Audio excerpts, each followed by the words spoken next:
For as long as I can remember, I felt like I was wandering through this world without any real direction. I'd wake up every day and get ready for work, surrounded by familiar faces, yet the sense of emptiness lingered. It was like living trapped in an endless cycle where each day was a faded repetition of the one before. My name is John, and I'm in my early 40s. On the surface, I seem to have a life that many would consider normal or even desirable. I have a stable job, a house, and even some friends I occasionally see. But beneath this facade, there's an acute sense that something is missing. This constant dissatisfaction may stem from voices of my past childhood, especially my father's, whose constant criticism left a scar I still carry. However, despite our tense relationship, he was a pillar in my world, however unstable that world was. I have vivid memories of my father, always an austere man who valued compliments like rare treasures, considering any expression of approval as a weakness. His words were blades that sculpted my self-esteem into distorted shapes, feeding the feeling that I was never enough. As the years went by, I realized that this invisible relationship wove itself into the very fabric of my life, influencing my choices and my path. I was never truly able to overcome doubt and fear, living with a constant fear of disappointment. It was this silent sadness that often drove me to seek refuge in long drives, hoping to clear my mind of the persistent clouds of discontentment. If I could just be alone with myself on the winding roads long enough, perhaps I could glimpse the true nature of the hollow space I carried within me. A secret longing to belong to something greater, something I couldn't explain. It was as if I sought a glimpse of light through the cracks of my own reality. But this search, like everything else, seemed eternally out of reach, until one event changed my perspective irrevocably. Growing up under my father's critical eye shaped my world in ways I only began to understand many years later. My youth was spent trying to reach impossible standards, ensnared in an endless quest for approval that never came. This family dynamic left marks that were difficult to erase. A light amid so much darkness was my high school mentor, Mr. Thompson. He saw potential in me where I only saw flaws. Unlike my father, he was a constant supportive presence, encouraging me to pursue my dreams and explore my creative interests.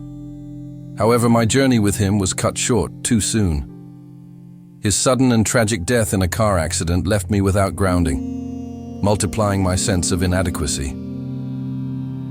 The years that followed turned that absence into an uncomfortable cloak of loneliness and uncertainty. Even as I built a life over time, echoes of the past were always present, particularly in my relationship with my father, which grew more tense with every encounter. When we met, the same arguments repeated themselves, widening the gap between us. The last argument, however, was different. It was deeper, more cutting, a culmination of years of pent-up resentments. The harsh words we flung at each other brought back memories of pain, as if time itself bent to remind us of the moments we each wanted to forget.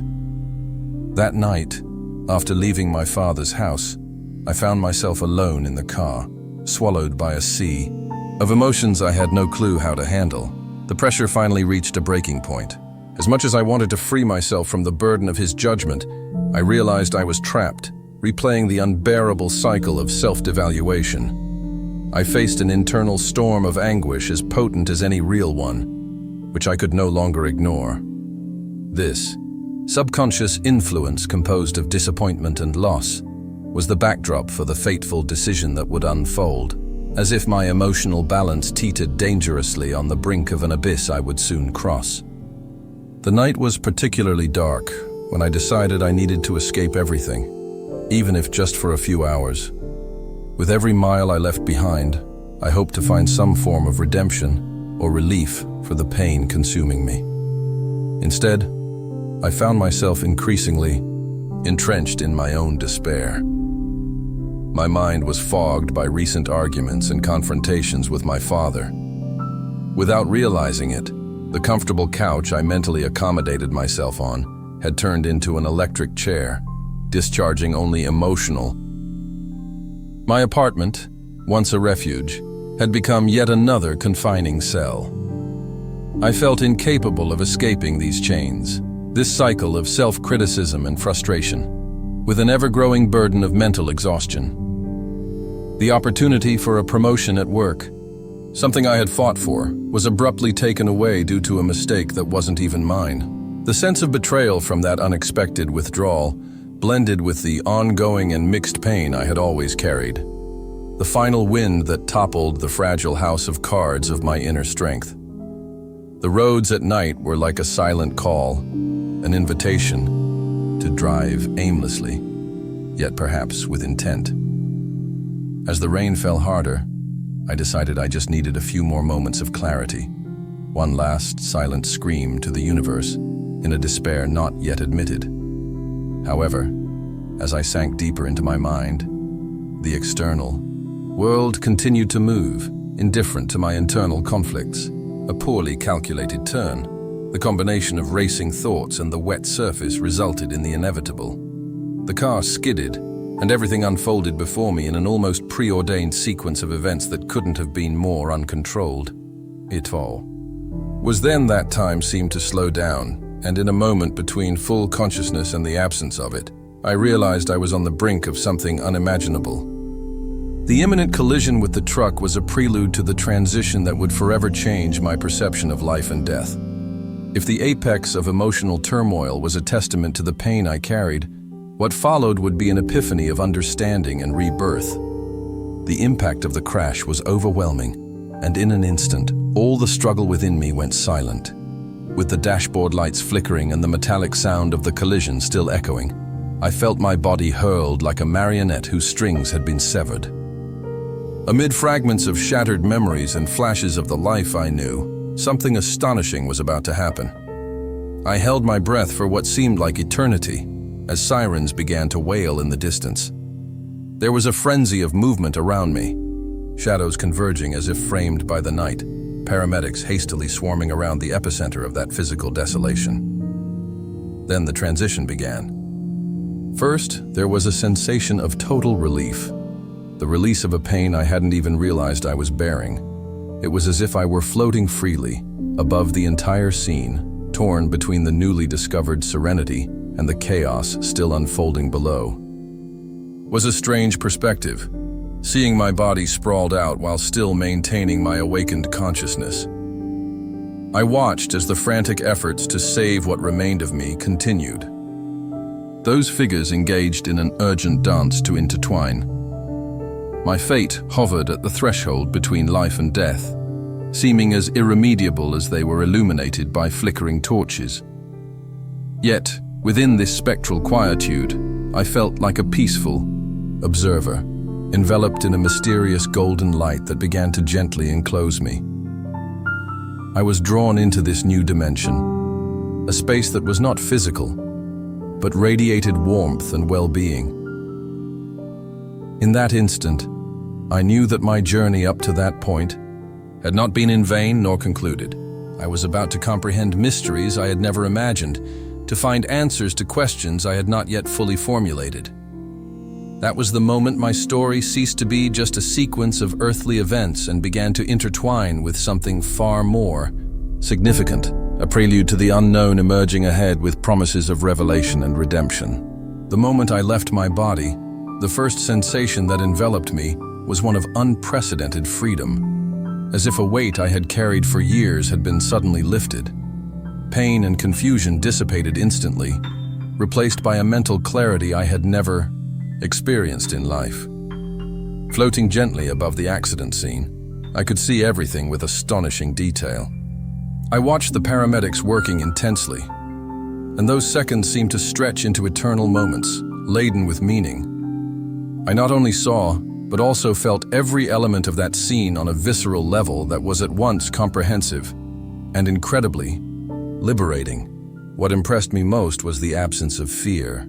Throughout my life, fear of failure, of not being enough, had been a constant companion. And now, here I was, observing my own body in a critical situation, yet feeling an indescribable peace. With my physical body at a distance, my perceptions were heightened. The colors around me pulsated with a different brightness, more vibrant than any earthly palette. A soft, ethereal sound seemed to envelop everything. It was as if the material world was just within reach and, at the same time, infinitely distant. It was in this state of heightened perception that I noticed a radiant light in the distance. It drew me naturally, like a golden flame on a cold night. The light exuded a mix of love and warmth that warmed me to the essence of what I had become at that moment. As I moved toward this celestial beacon, I felt a renewed connection, a beginning that transcended my past memories and traumas. Each step had to be taken without hesitation, devoid of the burden of pain and struggles that had marked my journey up to that point. This was the prelude to a deeper exploration that awaited me, where I would learn that true meaning lay not only in living but in comprehending and embracing my own place within the vast tapestry of the universe. As I approached the light that called to me with a warm intensity, the environment around me began to transform. The space became infinitely vast, as if each point of light concealed entire universes within it. It was a realm of possibilities, where time no longer followed the linear path we know. Within this space, I was enveloped by a sense of belonging that I had never experienced in life. I was greeted by luminous figures, beings of ethereal beauty, whose essence radiated love and understanding. I recognized them, not by name or face, but by the energy of their presence. It was as if I were meeting old friends or mentors long lost and now found.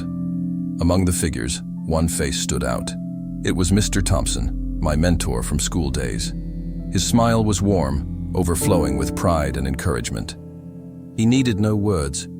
His mere presence was like a balm for my emotional scars, offering unconditional support and the certainty that I was on the right path. You did the best you could with what you knew.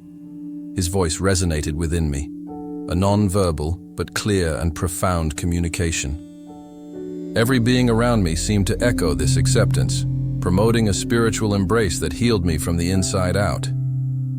As we continued our journey through the plane, I was guided by these entities along paths of light and shadows that danced together in harmony.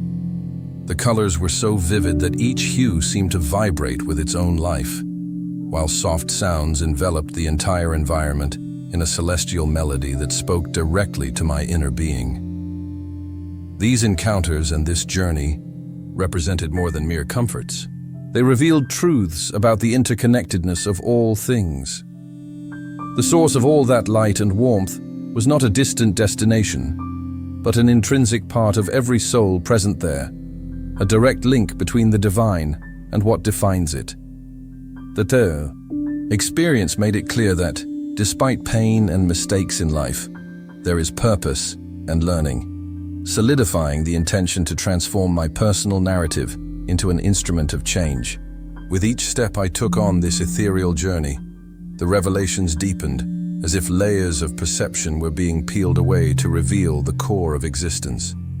I was immersed in visions that initially frightened me with their incredible clarity and meaning. Every moment of my life unfolded before me like a vivid panorama, drawing a clear line between decisions, consequences, and lessons yet to be learned. It was like watching the most intimate autobiographical film, where the protagonist, myself, finally understood the darkest chapters of his history. The entities around me, in their ineffable brilliance, offered not only comfort, but also wisdom, beyond any earthly understanding.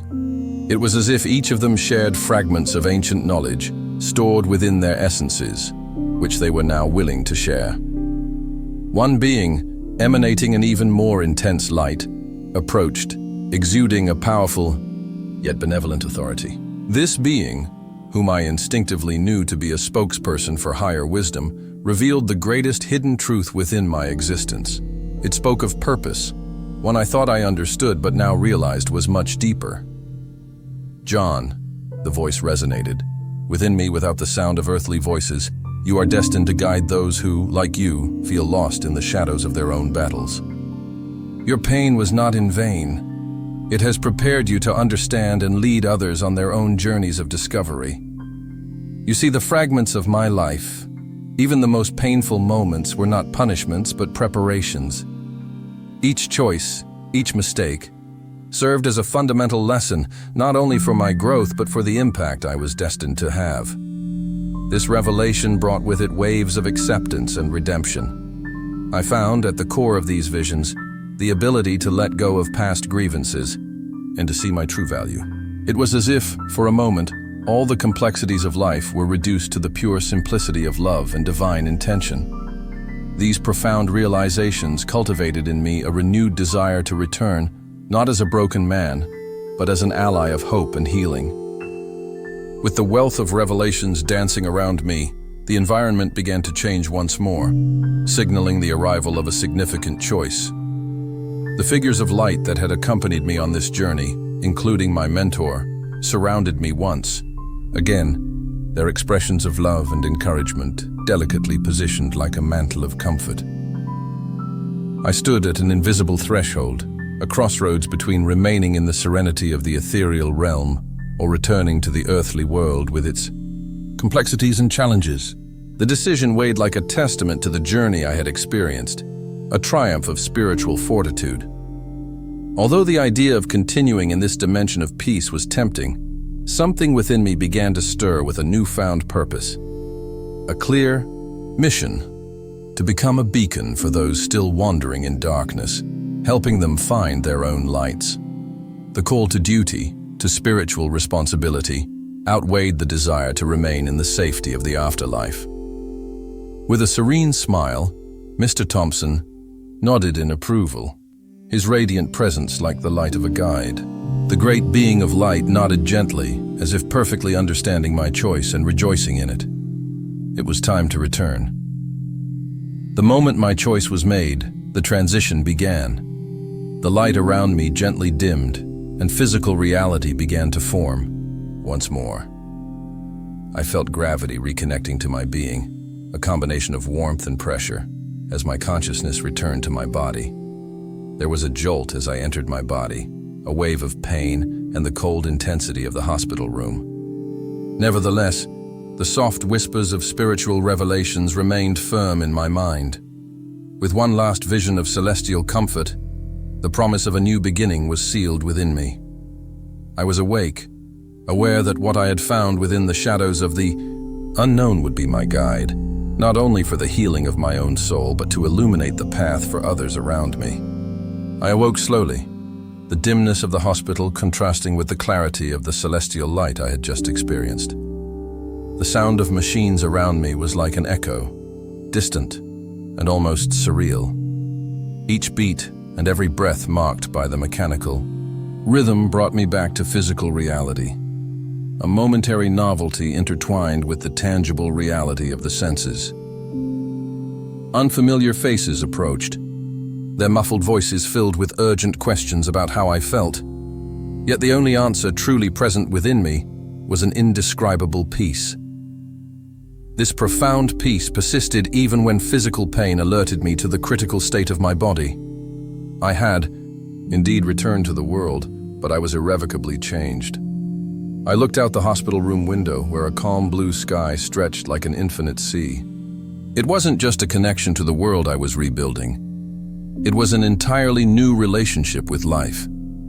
There was a serenity and certainty in my heart, where previously only doubt and self-criticism resided. The loneliness I had always felt was replaced by a new kind of internal companionship, a set of supportive voices I carried from my spiritual journey. The memories of my mentor, the radiant guiding figure, and the growing spiritual responsibility surrounded me once more, like invisible guardians. I lay there, absorbing every detail of the space around me, when I found myself proclaiming a tone of silent gratitude. I was graced with a second chance not just to live, but to live with purpose. It was a gift, and simultaneously, a task I had a duty to fulfill. As the medical team updated me on my condition, I felt my spirit solidify. I knew my path was clear, It was calmness and intuition guiding me toward executing this profound mission, which was not only about saving myself, but also rescuing others from the weight of their own emotional shipwrecks. My physical recovery was a slow and challenging process, but each passing day brought with it a new opportunity to integrate the spiritual lessons I had absorbed during my near-death experience. I approached each morning as a rebirth, each physical and emotional step as progress toward my newfound purpose. It was during this measured transition period that I began to deeply reflect on my relationships, especially the one with my father. The spiritual experience had taught me to look beyond the surface of his actions, recognizing the pain and fears he also carried. I decided it was time to break the cycle of bitterness and start anew. On one of the days I visited him, I found a peaceful courage to confront our unresolved issues. I shared my experience and the insights I gained. To my surprise, he was also willing to listen, allowing our fears and anxieties to finally be expressed in the light, transforming them into a slow but significant path to forgiveness and mutual understanding. Beyond personal relationships, my calling to help others became urgent. Working at a job that didn't fulfill my potential now seemed unacceptable. I decided to change direction, embarking on a path as a spiritual and emotional counselor, a career not only filled with personal meaning, but in complete alignment with the purpose I had found between the borders of life and death. I used my story as a tool of connection and service, committed to offering a shoulder, a supportive word or advice to those who, like me, seek answers beyond daily suffering. I became a spokesperson for the inexorable possibilities of spiritual renewal. With every person I helped, with every connection I made, the spiritual revelations were reinforced. Each step in the physical world represented not just a recovery, but a sure step toward a more illuminated life, where the despair of the past gave way to the transformative power of love and conscious purpose. I am here today, sitting before you, sharing this story, not just to recount an extraordinary experience, but to illustrate the transformation possible within the confines of our own lives. That near-death experience was not just a glimpse of the beyond, but a monumental catalyst that redefined who I am and what my purpose is. Since then, I have dedicated myself to building a legacy of hope and inspiration. I created a community project aimed at helping those who struggle with similar challenges, a space where people can share their journeys, find spiritual guidance, and receive emotional support. This project has grown not only in size, but in impact, reaching many who seek a more centered and meaningful life. In revisiting my journey, I recognize that every obstacle, every emotional pain of the past, was essential in bringing me to this point. The resentment that once fueled my relationship with my father transformed into an unexpected friendship. We not only stopped measuring forces or reopening old wounds, but we created a new chapter where love and understanding prevail. My experience taught me that pain often hides a deeper purpose. We are placed on this earth not just to survive, but to learn, contribute, and above all, love. Each of us carries within the capacity to influence lives in ways that seem unimaginable until the opportunity reveals itself. In sharing my story, I hope to inspire each of you to listen to your own inner journeys, to open yourselves to the messages life offers, even when they arise through adversities. For true essence lies not only in triumphs, but also in understanding what these near-death experiences leave us as a spiritual legacy. I deeply believe that life provides us with exactly what we need to evolve our souls, and I know that just as I have, you too can emerge from life's darkest shadows to find the abundant light of new beginnings. Thus, I will live each day with gratitude for this second chance, a testament that no matter how dark the night may seem, the dawn of spiritual renewal will always be within reach for those courageous enough to seize it. I am ready to continue sharing this journey, with the hope that by touching a heart, inspiring passion, and sustaining a soul, we are all together building a more compassionate world. It may seem like an overwhelming responsibility, but it is also an honor and a privilege for which I am eternally grateful.